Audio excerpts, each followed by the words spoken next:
Liquor scam మరో సంచలనాన్ని సృష్టిస్తుంది. గతంలో వైసీపీ అధికారంలో ఉన్నప్పుడు భారీగా లిక్కర్ కుంభకోణం జరిగిందని గత 10 నెలలుగా సిట్ దర్యాప్తు చేస్తున్న విషయం అందరికీ తెలిసిందే. సిట్ దర్యాప్తులో 12 మందిని అరెస్టు చేయగా 38 మందికి పైగా కేసులు నమోదు చేశారు. దీనికి సంబంధించి మొదటి ఛార్జ్ షీట్ ను అదేవిధంగా రెండో ఛార్జ్ షీట్ ను కోర్టులో దాఖలు చేశారు.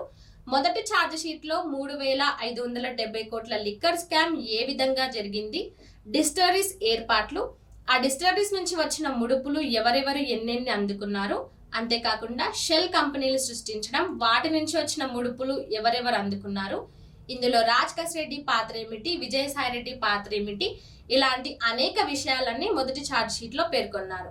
ఇక రెండో ఛార్జ్ షీట్ విషయానికి వస్తే జగన్మోహన్ రెడ్డి అత్యంత సన్నిహితులైన మనుషులే ఈ లావాదేవీల వ్యవహారాలన్నీ చూసుకున్నారు. జగన్మోహన్ రెడ్డితో ఓఎస్డీగా పనిచేసిన కృష్ణమోహన్ రెడ్డి గాని, జగన్మోహన్ రెడ్డితో కార్యదర్శిగా పనిచేసిన ధనుంజయ రెడ్డి గాని, జగన్ కు అత్యంత నమ్మకస్తులైన రాజ్ రెడ్డి గాని వీళ్ళందరూ చాలా తతంగానే నడిపారు. ఇక ఈ తరహాలోనే తాజాగా జగన్మోహన్ రెడ్డి సోదరుడైన అనిల్ రెడ్డి పేరు బయటకు వచ్చింది. సినీ నటి రంభ సోదరుడైన వెంకటేశ్వర శ్రీనివాస్ ఇచ్చిన వాంగ్మూలంపై సిట్ అధికారులు దర్యాప్తు చేశారు. ఈ దర్యాప్తులో భాగంగా అనిల్ రెడ్డి పేరు బయటకు వచ్చింది.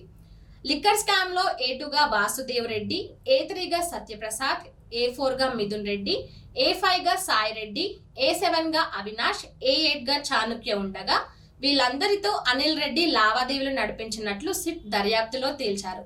అంతేకాకుండా రాష్ట్రానికి రావాల్సిన కంపెనీలను రాకుండా అనిల్ రెడ్డి అడ్డుకున్నారని ఆరోపించారు. ఈ కేసుకు సంబంధించి అనిల్ రెడ్డి పిఏ అయిన దేవరాజును సిట్ అధికారులు విచారించారు. దేవరాజు నుంచి కీలక ఆధారాలను సేకరించారు. దీంతో సిట్ 3వ ఛార్జ్ షీట్ లో అనిల్ రెడ్డి పేరు చేర్చనున్నట్లు స్పష్టంగా తెలుస్తుంది. ఈ నేపథ్యంలో ధనుంజయ రెడ్డి, కృష్ణమోహన్ రెడ్డి, బాలాజీ గోవిందప్ప బెయిల్ మీద బయటకు వచ్చారు. దీంతో వైసీపీ నాయకులు తమ నాయకులు ఎటువంటి తప్పు చేయనందువలనే బెయిల్ మీద బయటకు వచ్చారంటూ సంబరాలు చేసుకుంటున్నారు.